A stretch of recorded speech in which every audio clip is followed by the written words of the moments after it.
Hello കൂട്ടുകാരെ, ഇന്ന് ഞാൻ പറയാൻ പോണത് ഇവിടുത്തെ വേസ്റ്റ് മാനേജ്മെന്റിനെ കുറിച്ചിട്ടാണ്. കണ്ടോ, കൗൺസിലിൽ നിന്ന് വണ്ടി വന്ന് നമ്മുടെ വേസ്റ്റ് എടുക്കണേന്റെയാണ്. കണ്ടോ, വേസ്റ്റ് വണ്ടികൾ പോണോ? കണ്ടോ, ആ റീസൈക്കിളാണ് എടുത്തേക്കണത്.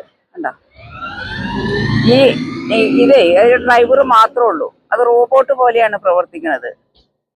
അപ്പോളേ ഞങ്ങൾ കാനഡയിലും UK ഒക്കെ പോയപ്പോഴേ അവിടെ എങ്ങനെയാന്ന് ചോദിച്ചു കഴിഞ്ഞാൽ ഇതേപോലെയുള്ള ബിന്നുകൾ വണ്ടിയിലേക്ക് കയറ്റാനായിട്ടേ 2 ആള് വീതം 2 സൈഡിൽ നിന്നും വലിച്ചു കൊണ്ടുപോയി വണ്ടിയിലേക്ക് കൊളത്തി കൊടുക്കുകയാണ്.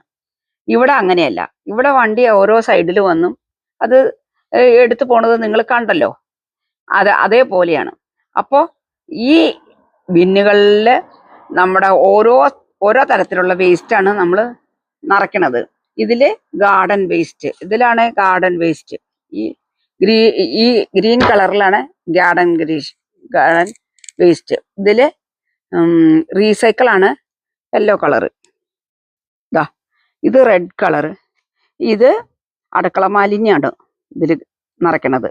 അപ്പോൾ ഈ മാലിന്യങ്ങൾ കൃത്യമായിട്ടും ഭംഗിയായിട്ടും ഇവിടെ ഇത് സൂക്ഷിക്കാൻ ഇവിടെയുള്ള എല്ലാ ആളുകളും സഹകരിച്ച് ഇവിടുത്തെ റോഡും ഇവിടുത്തെ ഇടവഴികളും ഇവിടുത്തെ എല്ലാ സ്ഥലവും ഇവിടുത്തെ പാർക്കുകളും എല്ലാം വളരെ ക്ലീനായിട്ടാണ് കാണണത്. ഇതേപോലെ നമ്മുടെ നാട്ടിലും ഇതേപോലെയുള്ള വേസ്റ്റ് മാനേജ്മെന്റ് നമ്മുടെ സർക്കാർ കൊണ്ടുവരണം എന്നാണ് എൻ്റെ ആഗ്രഹം. അതിനു വേണ്ടിയിട്ടാണ് ഞാൻ ഈ വീഡിയോ ചെയ്യുന്നത്. നമ്മുടെ സർക്കാർ ഈ വേസ്റ്റ് മാനേജ്മെന്റിനെ കുറിച്ച് കുട്ടികളെ പഠിപ്പിക്കണം, വലിയവരെ ബോധവൽക്കരിക്കണം.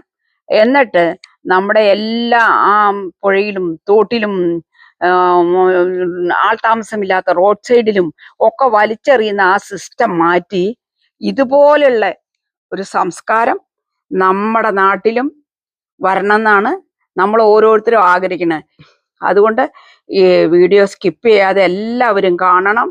നമ്മുടെ ഇവിടുത്തെ കുഞ്ഞുങ്ങൾ സ്കൂളിൽ പോകുമ്പോൾ അവര് ഒരു ലോലിപോപ്പ് ആയാലും ഒരു മിഠായിയുടെ കടലാസായാലും അത് ഇതിലേത് ബിന്നിൽ ഇടണമെന്നുള്ളത് കുഞ്ഞനാളിലെ UKG തൊട്ട് LKG തൊട്ട് 1 വരെയുള്ള കുട്ടികൾക്ക് അതിന്റെ കൃത്യമായിട്ട് അതിന്റെ മാനേജ്മെന്റ് അവർക്കറിയാം. ഇതേപോലെ നമ്മുടെ വിദ്യാഭ്യാസവും നമ്മുടെ സർക്കാരും ഇതിന് ഒരുങ്ങണം.